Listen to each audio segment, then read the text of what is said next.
The snow was knee-deep, clinging to my boots as I trudged home after a brutal warehouse shift. The blizzard was the worst in a decade, and all I wanted was warmth. Myra, our house, sleep.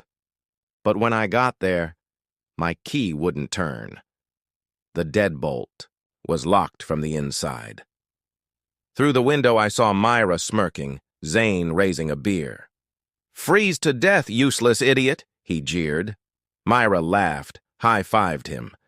Her parents stood by, grinning. My own family, mocking me.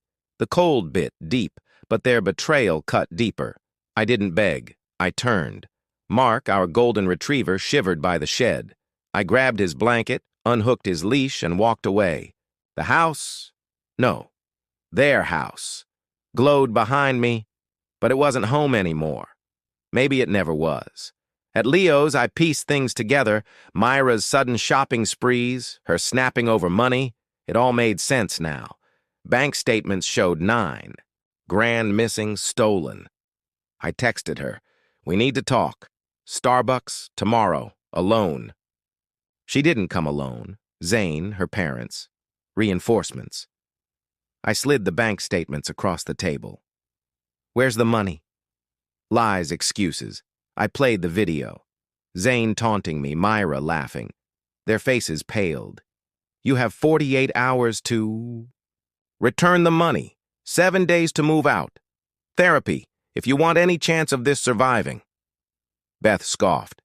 Myra stayed silent. I walked out. The next day, she met me at the park, alone this time. Tear-streaked, she admitted everything. The lockout? A loyalty test. The money? For her family, the worst part? "I picked you because you were easy to manage." I stood. No yelling, no anger, just clarity. "I want a divorce." She didn't argue, just whispered, "Okay." I walked away, lighter than I'd felt in years. This wasn't just an ending, it was a beginning. That night, Leo texted, "Pizza?" I smiled. "Yeah, bring Mark." The old me, the one she controlled, was gone. This me? He was just getting started. Kayla grabbed Zane's arm, her voice sharp. "Sit down. I'm done with this. I want to ride home with him." She pointed at me. I blinked, surprised, but nodded. Mira snapped, stood fast, face red, and threw her phone at Gordon. It hit his chest and clattered to the floor. "I'm done! Done with you! Done with this! I'm out!" She stormed past me, the door slamming behind her. Chaos erupted. Gordon shouting, Beth crying, Zane cursing at Kayla, who just crossed her. Arms. Cor leaned close. "That's our cue. Let's go." We slipped out, Kayla quick behind us. Outside, the cold bit hard, but I felt lighter. Kayla climbed into the Subaru. "Thanks. He's been a jerk forever. I just didn't see it till now." Cor dropped her at a friend's place before heading back to Leo's. "You good?" she asked, hands loose on the wheel. "Yeah," I said, meaning it. Leo was waiting outside with Mark, a grin splitting his face. "Heard it went wild. Spill it." I did, from Mira's explosion to Kayla's exit. He clapped my shoulder.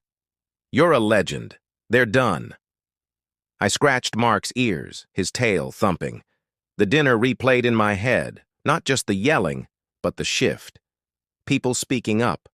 Lies crumbling. Mira choosing herself. It wasn't my win, but that didn't matter. I chose peace, and that was enough. That night, the house felt different, like it was finally mine. The divorce was in motion, Mira's family's grip slipping. Cor promised to call later. I let out a long breath, Mark curling beside me. Peace wasn't loud. It was this, quiet and steady. The next morning, I woke to calm. No texts from Mira, no threats, just quiet. The divorce papers were with Jillian, moving fast. "She signed. It's done when you say," she'd texted. Soon, but not today. Today, I was taking back my space. "Going to the house," I told Leo over coffee. "Time to fix it up. I'm in. Let's paint over her crap."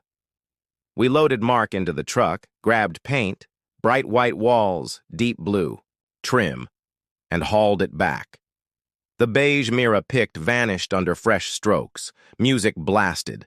Mark supervised. Leo laughed. Hours passed, the space transforming. I ordered a couch. Gray, soft, nothing like her stiff one. By afternoon, the house felt lighter, breathing again.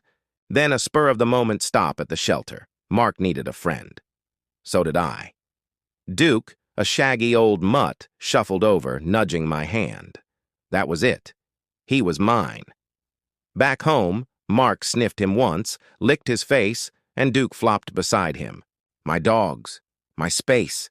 Something real. A month passed. The house smelled like coffee. The walls glowed white. Mira was coming for her last box. The final thread snipped. When she arrived, she looked lighter, like she'd shed something too. "I've been in therapy," she said. "I get it now. Why I did what I did. I'm sorry, not to fix us, just because—" "I mean it." I watched her, arms crossed. "Good." She smiled, faint but real. "Take care. You too." The door clicked shut, and that was it. No pain, no sting, just quiet. I forgave her, not for her, but for me. That night, Leo brought beer, Cheryl brought cookies. The dogs curled at my feet. Snow fell outside, but I was warm inside. Not a finish line, just a beginning. The blizzard had taken a lot, but it had given me more. I was here, whole, and I wasn't letting go.